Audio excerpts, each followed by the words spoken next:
ಕರ್ನಾಟಕ ಸರ್ಕಾರ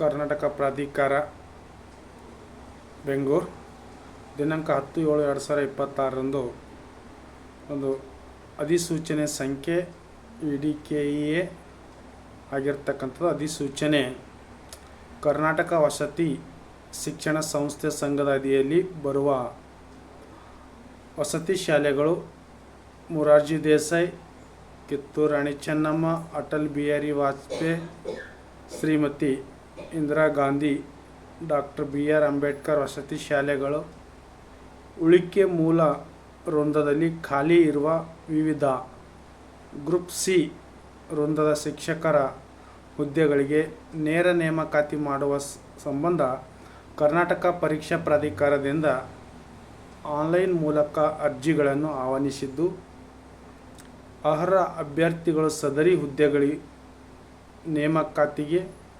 ಅರ್ಹತೆ ಪಡೆದು ಕರ್ನಾಟಕ ಪರೀಕ್ಷಾ ಪ್ರಾಧಿಕಾರ ನಡೆಸುವ ಸ್ಪರ್ಧಾತ್ಮಕ ಪರೀಕ್ಷೆಗಳಿಗೆ ಹಾಜರಾಗಬೇಕು. ಈ ಒಂದು ಕರ್ನಾಟಕ ವಸತಿ ಶಿಕ್ಷಣ ಸಂಸ್ಥೆ ಸಂಘದ ಅಧೀನದಲ್ಲಿ ವಸತಿ ಶಾಲೆಯ ಶಿಕ್ಷಕರ ಹುದ್ದೆಗಳಿಗೆ ಭರ್ತಿ ಮಾಡುವ ಪ್ರಸ್ತಾವನೆ ಸಲ್ಲಿಸಲಾದ ವಿವರ. ಇಲ್ಲಿ ಕ್ರಮ ಸಂಖ್ಯೆಗಳನ್ನು ನೋಡೋಣ. ಹುದ್ದೆಗಳ ವಿವರ: 2024 ಪರಿಷ್ಕೃತ ರಾಜ್ಯ ವೇತನ ಶ್ರೇಣಿ ರೂಪಾಯಿಗಳು ಮತ್ತು ಹುದ್ದೆಗಳು. ಇಲ್ಲಿ ನೋಡಿ, ಕನ್ನಡ ಭಾಷಾ ಶಿಕ್ಷಕರು ಇಲ್ಲಿ 103 ಹುದ್ದೆಗಳನ್ನು ಒಳಗೊಂಡಿರ್ತಕ್ಕಂಥದ್ದು. ಆಂಗ್ಲ ಭಾಷೆಯಲ್ಲಿ 108 ಹುದ್ದೆಗಳು, ಹಿಂದಿ ಭಾಷೆ ಶಿಕ್ಷಕರು 55, ಗಣಿತ 103, ವಿಜ್ಞಾನ ಶಿಕ್ಷಕರು 106, ಸಮಾಜ ವಿಜ್ಞಾನ ಶಿಕ್ಷಕರು 154, ಗಣಕಯಂತ್ರ ಶಿಕ್ಷಕರು 57, ದೈಹಿಕ ಶಿಕ್ಷಕರು 81. ಈ ಒಂದು ವೇತನ ಬಂದ್ಬಿಟ್ಟು 54,175ರಿಂದ 99,400ರವರೆಗೆ ವೇತನ ಆಗ್ತಕ್ಕಂಥದ್ದು. ಈ ಒಟ್ಟು ಹುದ್ದೆಗಳನ್ನು ನೋಡಿದಾಗ 725 ಹುದ್ದೆಗಳು ಪ್ಲಸ್ ಈ ಒಂದು ಹಿಂದಿನ ನೇಮಕಾತಿಗೆ ಭರ್ತಿಯಾಗದೆ ಉಳಿದಿರುವ ಬಾಕಿ ಹುದ್ದೆಗಳು 42. ಒಟ್ಟಾರೆ ನಾವು ನೋಡಿದಾಗ 776 ಹುದ್ದೆಗಳನ್ನು ಈ ಒಂದು ಶಿಕ್ಷಕರಿಗೆ ಸಂಬಂಧಪಟ್ಟಿರ್ತಕ್ಕಂಥದ್ದು. ಇಲ್ಲಿ ನೋಡಿ, ಈ ಒಂದು ಶೈಕ್ಷಣಿಕ ಅರ್ಹತೆಗಳನ್ನು ನೋಡಿದಾಗ ಶೈಕ್ಷಣಿಕ ಅರ್ಹತೆ ಇಲ್ಲಿ ಕನ್ನಡ ಭಾಷಾ ಶಿಕ್ಷಕರು ಅವ್ರದ್ದು ಶೈಕ್ಷಣಿಕ ಅರ್ಹತೆಯನ್ನು ನೋಡುವಾದರೆ ಯಾವುದೇ ಒಂದು ಮಾನ್ಯತೆ ಪಡೆದಿರುವ ವಿಶ್ವವಿದ್ಯಾಲಯದಿಂದ ಕನ್ನಡ ಭಾಷೆಯ ಒಂದು ಐಚ್ಛಿಕ ವಿಷಯವನ್ನಾಗಿ ಓದಿ ಕಲಾ ವಿಭಾಗದಲ್ಲಿ ಸ್ನಾತಕ ಪದವಿಯನ್ನು ಪಡೆದಿರಬೇಕು, ಅಥವಾ ಅಭ್ಯರ್ಥಿಯು ಕರ್ನಾಟಕ ರಾಜ್ಯ ಪ್ರೌಢ ಶಿಕ್ಷಣ ಮಂಡಳಿಯ ಬೆಂಗಳೂರಿವರು ನಡೆಸಲಾಗಿರುವ 4 ವರ್ಷಗಳ ಕನ್ನಡ ಪಂಡಿತ್ ಕೋರ್ಸ್ನಲ್ಲಿ ಉತ್ತೀರ್ಣರಾಗಿರಬೇಕು ಮತ್ತು ಮಾನ್ಯತೆ ಪಡೆದ ವಿಶ್ವವಿದ್ಯಾಲಯದಿಂದ ಕನ್ನಡ B.Ed ಒಂದು ಪದವಿಯನ್ನು ಪಡೆದಿರಬೇಕು. ಹಾಗೆ ಅಭ್ಯರ್ಥಿಯು ಇಲ್ಲಿ ಸ್ನಾತಕ ಪದವಿಯಲ್ಲಿ ಕನ್ನಡ ಐಚ್ಛಿಕ ವಿಷಯವನ್ನು ಅಭ್ಯಸಿಸಿದ್ದಲ್ಲಿ ಕನ್ನಡ ಭಾಷೆಯ ಸ್ನಾತಕೋತ್ತರ ಪದವಿಯನ್ನು ಪಡೆದಿರಬೇಕು. ಹೀಗೆ ಕನ್ನಡ ವಿಷಯಕ್ಕೆ ಸಂಬಂಧಪಟ್ಟಿದ್ದಾರೆ. ಹಾಗೆ ಮುಂದುವರೆದು ಎರಡನೇದು ಆಂಗ್ಲ ಭಾಷೆಯಲ್ಲಿ ಸೇಮ್ ಅನ್ನು ಹಾಗಿದ್ರೆ ಯಾವುದೇ ಒಂದು ವಿಶ್ವವಿದ್ಯಾಲಯದಿಂದ ಇಂಗ್ಲೀಷ್ ಭಾಷೆಯಲ್ಲಿ ಐಚ್ಛಿಕ ವಿಷಯವನ್ನಾಗಿ ಅಭ್ಯಸಿಸಿ ಕಲಾ ವಿಭಾಗದಲ್ಲಿ ಸ್ನಾತಕೋತ್ತರ ಪದವಿಯನ್ನು ಪಡೆದಿರಬೇಕು. ಹಾಗೆ ದಕ್ಷಿಣ ಭಾರತ ಪ್ರಾದೇಶಿಕ ಶಿಕ್ಷಣ ಸಂಸ್ಥೆಯಿಂದ ಇಂಗ್ಲೀಷ್ನಲ್ಲಿ ಸ್ನಾತಕೋತ್ತರ ಡಿಪ್ಲೊಮೊ ಪ್ರಮಾಣ ಪತ್ರ ಕೋರ್ಸನ್ನು ಉತ್ತೀರ್ಣರಾಗಿರಬೇಕು ಮತ್ತು ಮಾನ್ಯತೆ ಪಡೆದ ವಿಶ್ವವಿದ್ಯಾಲಯದಿಂದ ಪ್ರಮುಖವಾಗಿ ಇಂಗ್ಲೀಷ್ ಪದ್ಧತಿ ಮೆಥಡ್ನಲ್ಲಿ B.Ed ಪದವಿಯನ್ನು ಪಡೆದಿರಬೇಕು. ಹಾಗೆ ಅಭ್ಯರ್ಥಿಯು ಈ ರೀತಿ ಒಂದು ಪದವಿಯನ್ನು ಪಡ್ಕೊಂಡು ಅವರು ಅರ್ಹತೆಯನ್ನು ಹೊಂದಿರಬಹುದಾಗಿರ್ತಕ್ಕಂಥದ್ದು. ಅದೇ ರೀತಿಯಲ್ಲಿ ಹಿಂದಿಯಲ್ಲಿಯೂ ಕೂಡ ಶಾಲಾ ಶಿಕ್ಷಣ ಮತ್ತು ಸಾಕ್ಷರತೆ ಇಲಾಖೆ ಕರ್ನಾಟಕ ಸರ್ಕಾರದ ಅನ್ವಯ ಮಾನ್ಯತೆ ಪಡೆದ ವಿಶ್ವವಿದ್ಯಾಲಯದ ಹಿಂದಿ ಭಾಷೆಯ ಒಂದು ಐಚ್ಛಿಕ ವಿಷಯವನ್ನಾಗಿ ಕಲಾ ವಿಭಾಗದಲ್ಲಿ ಸ್ನಾತಕೋತ್ತರ ಪದವಿಯನ್ನು ಪಡೆದಿರಬೇಕು. ಹಾಗೆ ಮಾನ್ಯತೆ ಪಡೆದ ವಿಶ್ವವಿದ್ಯಾಲಯದಿಂದ ಬ್ಯಾಚುಲರ್ ಆಫ್ ಎಜುಕೇಷನ್ B.Ed ಪದವಿಯನ್ನು ಹಿಂದಿಯಲ್ಲೇ ಮುಗಿಸಿರಬೇಕಾಗಿರ್ತಕ್ಕಂಥದ್ದು ಈ ಹಿಂದಿ ವಿಷಯಕ್ಕೆ ಸಂಬಂಧಪಟ್ಟಿರ್ತಕ್ಕಂಥದ್ದು. ಹಾಗೆ ನಾಲ್ಕನೇದಲ್ಲಿ ನೋಡಿದಾಗ ಗಣಿತ ವಿಷಯದಲ್ಲಿ ಗಣಿತ ಮತ್ತು ಭೌತಶಾಸ್ತ್ರ ಕಡ್ಡಾಯ ವಿಷಯದೊಂದಿಗೆ ವಿಜ್ಞಾನ ವಿಷಯದಲ್ಲಿ ಸ್ನಾತಕ ಪದವಿಯನ್ನು ಪಡೆದಿರಬೇಕು ಮತ್ತು ಇದರೊಂದಿಗೆ ಈ ಕೆಳಕಂಡ ಯಾವುದೇ ಒಂದು ಐಚ್ಛಿಕ ವಿಷಯವನ್ನಾಗಿ ಅಭ್ಯಸಿಸಿರಬೇಕು ಎಂದರೆ ರಸಾಯನಶಾಸ್ತ್ರ ಆಗಿರ್ತಕ್ಕಂಥದ್ದು. ಅವರು ಕೂಡ ವಿಜ್ಞಾನ ಪದ್ಧತಿ ಮೆಥಡಾಲಜಿ B.Ed ಪದವಿಯನ್ನು ಪಡೆದಿರಬೇಕು ಆಗಿರ್ತಕ್ಕಂಥದ್ದು. ಅದರ ಜೊತೆಗೆ ಇನ್ನೂ ಕೆಲವೊಂದು ಕೋರ್ಸ್ಗಳನ್ನು ಹೋದರೆ ಅಭ್ಯರ್ಥಿ ಸ್ನಾತಕ ಪದವಿ ಅಥವಾ ಪದವಿ ಪೂರ್ವ ಕೋರ್ಸ್ ಅಥವಾ SSLCಯಲ್ಲಿ ಕನ್ನಡವನ್ನು ಒಂದು ಭಾಷೆಯನ್ನಾಗಿ ಅಭ್ಯಾಸ ಮಾಡಬೇಕು ಅಥವಾ ಕನ್ನಡದಲ್ಲಿ ಡಿಪ್ಲೊಮೊ ಹೊಂದಿರಬೇಕು ಅಥವಾ ಕರ್ನಾಟಕ ಪ್ರೌಢಶಿಕ್ಷಣ ಪರೀಕ್ಷಾ ಮಂಡಳಿ, ಕನ್ನಡ ಸಾಹಿತ್ಯ ಪರಿಷತ್ ಬೆಂಗಳೂರು ಇವರು ನಡೆಸುವ ಕನ್ನಡ ಪ್ರಮಾಣ ಪತ್ರ ಕೋರ್ಸ್ನಲ್ಲಿ ಉತ್ತೀರ್ಣರಾಗಿರಬೇಕಾಗಿರ್ತಕ್ಕಂಥದ್ದು. ಹಾಗೆ ನೋಡಿದಾಗ ಮುಂದುವರೆದ 5ನೇದು ಅನ್ನು ಹೋಗಿದ್ರೆ ವಿಜ್ಞಾನ ವಿಷಯ ವಿಜ್ಞಾನ ಶಿಕ್ಷಕರು ಇವರು ಕಡ್ಡಾಯವಾಗಿ ರಾಸಾಯನಶಾಸ್ತ್ರ ವಿಷಯದೊಂದಿಗೆ ಒಂದು ಐಚ್ಛಿಕ ವಿಷಯದೊಂದಿಗೆ ಅಂದರೆ ಸಸ್ಯಶಾಸ್ತ್ರ ಪ್ರಾಣಿಶಾಸ್ತ್ರ ವಿಜ್ಞಾನದಲ್ಲಿ ಸ್ನಾತಕ ಪದವಿಯನ್ನು ಪಡೆದಿರಬೇಕು. ಇಷ್ಟು PGಯಲ್ಲಿ ತಾವು ಪದವಿಯನ್ನು ಪಡೆದಿರಬೇಕಾಗಿರ್ತಕ್ಕಂಥದ್ದು.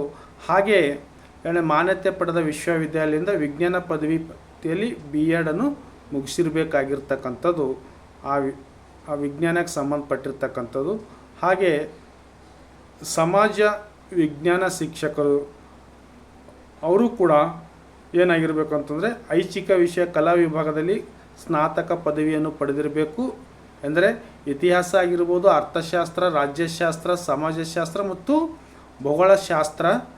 ಇಷ್ಟರ ಜೊತೆಗೆ ಅವರು ಕೂಡ ಆರ್ಟ್ಸ್ ವಿಭಾಗದಲ್ಲಿ B.Ed ಪದವಿಯನ್ನು ಪಡೆದವರಾಗಿರಬೇಕು ಅಂತಕ್ಕಂಥದ್ದು ಈ ಶಿಕ್ಷಕರ ಸಂಬಂಧಪಟ್ಟಿರ್ತಕ್ಕಂಥದ್ದು.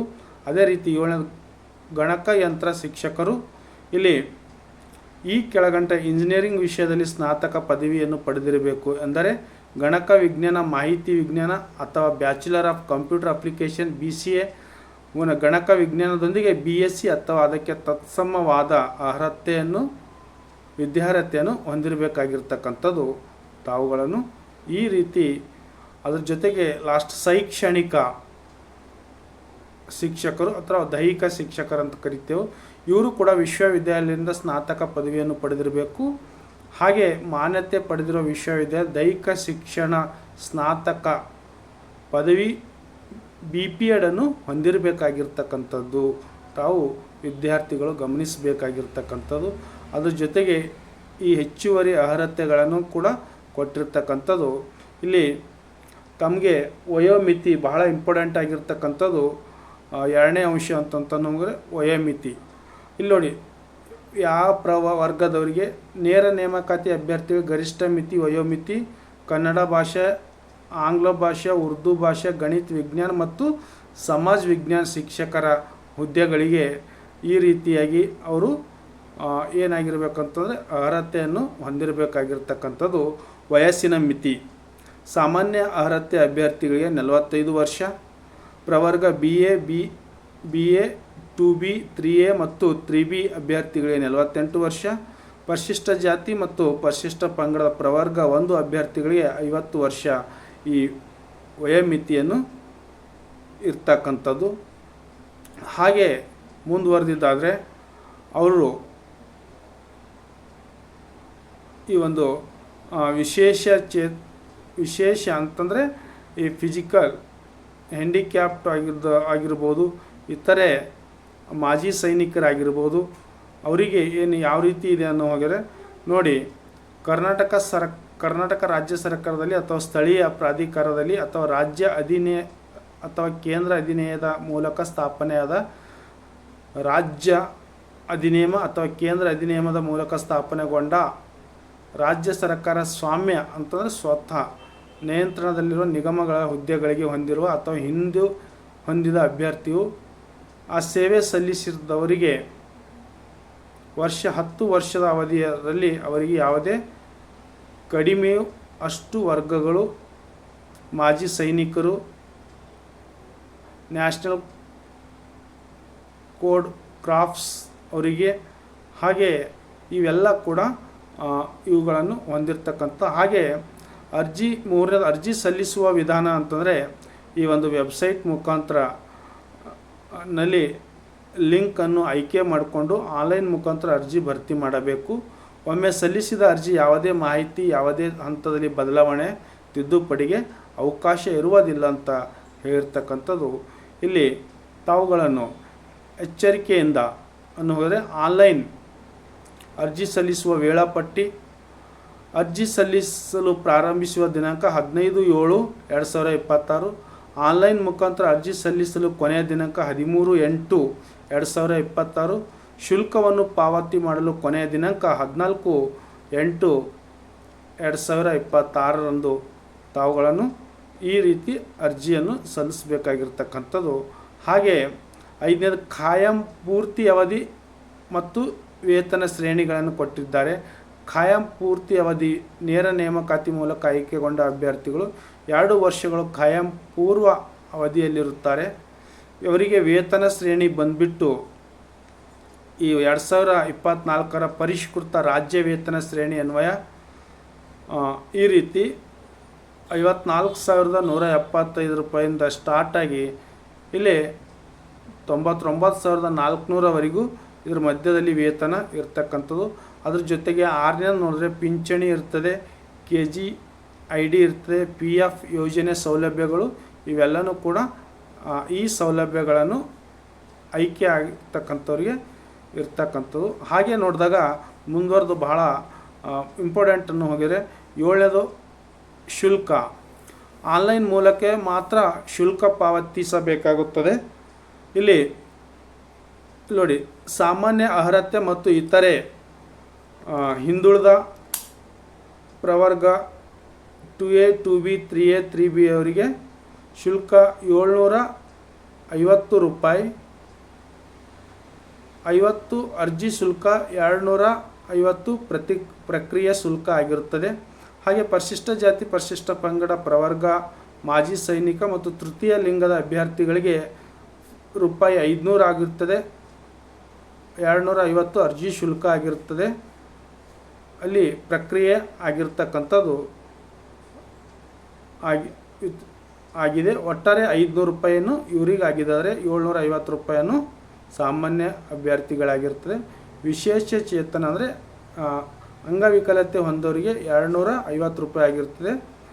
ಪ್ರಕ್ರಿಯೆ ಶುಲ್ಕ ಮಾತ್ರ ಇಲ್ಲಿ ಒಳಗೊಂಡಿರ್ತಕ್ಕಂಥದ್ದು ನಾವುಗಳನ್ನು ನೋಡ್ತೇವೆ. ಅದೇ ರೀತಿಯಾಗಿ ಸ್ಪರ್ಧಾತ್ಮಕ ಪರೀಕ್ಷೆ ವಿಧಾನಗಳನ್ನು ಹೋಗಿದರೆ ಆಫ್ಲೈನ್ ಮೂಲಕ OMR ನಲ್ಲಿ ನಡೆಸಲಾಗುವುದು. ಲಿಖಿತ ಪರೀಕ್ಷೆ ರಾಜ್ಯದ ಆಯಾ ಜಿಲ್ಲಾ ಕೇಂದ್ರಗಳಲ್ಲಿ ನಡೆಸಲಾಗುವುದು ಹಾಗೂ ಸ್ಪರ್ಧಾತ್ಮಕ ಪರೀಕ್ಷೆಗಳು ನಡೆಸಲಾಗುವ ಪರೀಕ್ಷೆ ಕೇಂದ್ರಗಳ ವಿವರ ನಂತರದಲ್ಲಿ ನಾವು ತಿಳಿಸಲಾಗಿದೆ ಅಂತ ಹೇಳಿದ್ದಾರೆ. ಹಾಗೆ ಇಲ್ಲಿ 9ನೇ ವಿಷಯ ಅನ್ನು ಹೋಗಿದರೆ ಕನ್ನಡ ಭಾಷೆಯ ಪರೀಕ್ಷೆಗಳು ಇರ್ತಕ್ಕಂಥದ್ದು. ಇವರು ಕನ್ನಡ ಭಾಷೆಯಲ್ಲಿ ಕಂಪಲ್ಸರಿ ಒಂದು ಇಲ್ಲೇನಾಗಿದೆ ಅಂತಾರೆ, ಗರಿಷ್ಠ 150 ಇರ್ತದೆ ಅಂಕಗಳು. ಅದರಲ್ಲಿ ಅರ್ಹತೆ ಗಳಿಸಲಿಕ್ಕೆ ಕನಿಷ್ಠ 50 ಅಂಕಗಳಾದರೂ ಅಭ್ಯರ್ಥಿಗಳು ಪಡ್ಕೊಳ್ಳೇಬೇಕಾಗಿರ್ತಕ್ಕಂಥದ್ದು ಇಲ್ಲಿ ತಮಗೆ ಗೊತ್ತಿರಬೇಕಾಗಿರ್ತಕ್ಕಂಥ ವಿಚಾರ. 10ನೇ ಪ್ರಶ್ನೆ ಪತ್ರಿಕೆ ಯಾವ ರೀತಿ ಅಂದರೆ ನೋಡಿ, ಇಲ್ಲಿ ಪತ್ರಿಕೆಗಳು, ವಿಷಯಗಳು ಮತ್ತು ಒಟ್ಟು ಅಂಕಗಳು, ಗರಿಷ್ಠ ಅಂಕಗಳು, ಅವಧಿ ಈ ಎಲ್ಲನೂ ಕೊಟ್ಟಿರ್ತಕ್ಕಂಥದ್ದು ತಾವುಗಳನ್ನು ತಿಳ್ಕೊಳ್ಬೇಕಾಗಿದ್ದು. ಫಸ್ಟು ಪ್ರಶ್ನೆ ಪತ್ರಿಕೆ 1ರಲ್ಲಿ ಈ ಎಲ್ಲ ವಿಷಯಗಳನ್ನು ಒಳಗೊಂಡಿರ್ತಕ್ಕಂಥದ್ದು ತಾವುಗಳನ್ನು ತಿಳ್ಕೊಳ್ಬೇಕಾಗಿರ್ತಕ್ಕಂಥದ್ದು. ಇಲ್ಲಿ ಪ್ರಚಲಿತ ಘಟನೆಗಳಿಗೆ ಸಂಬಂಧಿಸಿದ ವಿಷಯಗಳು, ಸಾಮಾನ್ಯ ಜ್ಞಾನ, ಸಾಮಾನ್ಯ ವಿಜ್ಞಾನದ ವಿಷಯಗಳು, ಭೂಗೋಳ ವಿಷಯಗಳು, ಸಮಾಜ ವಿಜ್ಞಾನ, ಭಾರತೀಯ ಸಮಾಜ ಮತ್ತು ಅದರ ಬೆಳವಣಿಗೆ, ಇತಿಹಾಸದ ವಿಷಯಗಳು, ಭಾರತದಲ್ಲಿ ಕರ್ನಾಟಕ ಇತಿಹಾಸ, ಭಾರತ ಸಂವಿಧಾನ ಮತ್ತು ಸಾರ್ವಜನಿಕ ಆಡಳಿತ, ಪ್ರಾಯೋಗಿಕ ಜ್ಞಾನ ಮತ್ತು ಬೌದ್ಧಿಕ ಸಾಮರ್ಥ್ಯದ ವಿಷಯಗಳು, SSLC ಮಟ್ಟದಲ್ಲಿರ್ತಕ್ಕಂಥದ್ದು, ಕನ್ನಡ ಸಾಮಾಜಿಕ ಮತ್ತು ಸಾಂಸ್ಕೃತಿಕ ಇತಿಹಾಸದ ವಿಷಯಗಳು, ಸ್ವಾತಂತ್ರ್ಯ ನಂತರದ ಭಾರತದ ಭೂ ಸುಧಾರಣೆಗಳು ಮತ್ತು ಸಾಮಾಜಿಕ ಬದಲಾವಣೆಯ ವಿಷಯಗಳು, ಕರ್ನಾಟಕ ಅರ್ಥವ್ಯವಸ್ಥೆ, ಅದರ ಸಾಮರ್ಥ್ಯ ಮತ್ತು ದೌರ್ಬಲ್ಯತೆ, ಪ್ರಸ್ತುತ ಸ್ಥಿತಿಗತಿ ವಿಷಯಗಳು. ಈ ರೀತಿ ಅದರ ಜೊತೆಗೆ ಗ್ರಾಮೀಣಾಭಿವೃದ್ಧಿ, ಪಂಚಾಯತ್ ರಾಜ್, ರಾಜ್ಯ ಗ್ರಾಮೀಣ ಸಹಕಾರ ಸಂಸ್ಥೆಗಳ ವಿಷಯ, ಹೀಗೆ ಸುಮಾರು ಒಟ್ಟು ಏನಿದೆ ಅಂತಂದರೆ 100 ಪ್ರಶ್ನೆಗಳಿಗೆ 100 ಅಂಕಗಳು ಇರ್ತಕ್ಕಂಥದ್ದು. ಟೋಟಲ್ 2 ಅವರ್ ಕೊಟ್ಟಿರ್ತಕ್ಕಂಥದ್ದು ಪತ್ರಿಕೆ 1ರಲ್ಲಿ. ಹಾಗೆ ಪತ್ರಿಕೆ 2ಅನ್ನು ನೋಡಿದಾಗ ನಿರ್ದಿಷ್ಟ ವಿಷಯವಾರು ಪಠ್ಯವಾಗಿ ಇರ್ತಕ್ಕಂಥ, ಇಲ್ಲಿ ಕೂಡ 100 ಪ್ರಶ್ನೆಗಳು 100 ಅಂಕ, ಇಲ್ಲಿ 2 ಗಂಟೆಯನ್ನು ಇರ್ತಕ್ಕಂಥದ್ದು ವಿದ್ಯಾರ್ಥಿಗಳು. ಹಾಗೆ ನೋಡಿದಾಗ ಇಲ್ಲಿ ಸ್ಪರ್ಧಾತ್ಮಕ ಪರೀಕ್ಷೆ ವಿವರ ವೇಳಾಪಟ್ಟಿಯನ್ನು ವೆಬ್ಸೈಟ್ದಲ್ಲೇ ಪ್ರಕಟಣೆ ಮಾಡ್ತಕ್ಕಂಥದ್ದು. 2ನೇ ಸ್ಪರ್ಧಾತ್ಮಕ ಪರೀಕ್ಷೆ ಅಭ್ಯರ್ಥಿ ಅರ್ಹತೆಗಾಗಿ ಕನಿಷ್ಠ 35% ಅಂಕಗಳು ಗಳಿಸುವುದು ಕಡ್ಡಾಯವಾಗಿರುತ್ತದೆ. ಇಲ್ಲಿ ಮತ್ತೊಂದು ಏನು ಕೊಟ್ಟಿದ್ದಾರೆ ಭಾಳ ಇಂಪಾರ್ಟೆಂಟ್ ಅಂದರೆ ಋಣಾತ್ಮಕ ಮೌಲ್ಯ, ನೆಗೆಟಿವ್ ಪಾಯಿಂಟ್ಸ್ಗಳನ್ನು ಇರ್ತಕ್ಕಂಥದ್ದು. ಆ ನೆಗೆಟಿವ್ ಅನ್ನು ಹಾಗಿದರೆ ಈ ಒಂದು ಪ್ರಶ್ನೆಗೆ 4 ಪರ್ಯಾಯ ಉತ್ತರಗಳಿದ್ದು ಅಭ್ಯರ್ಥಿ ಯಾವುದೇ ಒಂದು ಸರಿ ಉತ್ತರವನ್ನು ಮಾತ್ರ ಆಯ್ಕೆ ಮಾಡತಕ್ಕದ್ದು. ಪ್ರತಿ ತಪ್ಪು ಉತ್ತರಕ್ಕೆ 4ನೇ ಅಂಶದಷ್ಟು ಅಂದರೆ 0.25 ಅಂಕಗಳನ್ನು ಕಳೆಯಲಾಗುವುದು. ಹಾಗೆ 2ನೇದು OMR ಉತ್ತರ ಪತ್ರಿಕೆಯಲ್ಲಿ 5ನೇ ಆಯ್ಕೆ ವೃತ್ತಿಯನ್ನು ನೀಡಿದ್ದು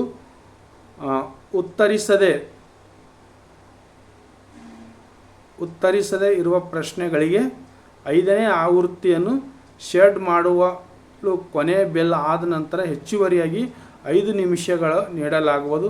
ಯಾವುದೇ ಆಯ್ಕೆಯನ್ನು ವೃತ್ತವನ್ನು ಶೆಡ್ ಮಾಡದಿದ್ದಲ್ಲಿ ಪ್ರತಿ ಪ್ರಶ್ನೆಗೆ 0.20 ಅಂಕವನ್ನು ಕಡಿತಗೊಳಿಸಲಾಗುವುದು ಅಂತಕ್ಕಂಥದ್ದು ಈ ರೀತಿಯಲ್ಲಿ ಆಗಿರ್ತದೆ.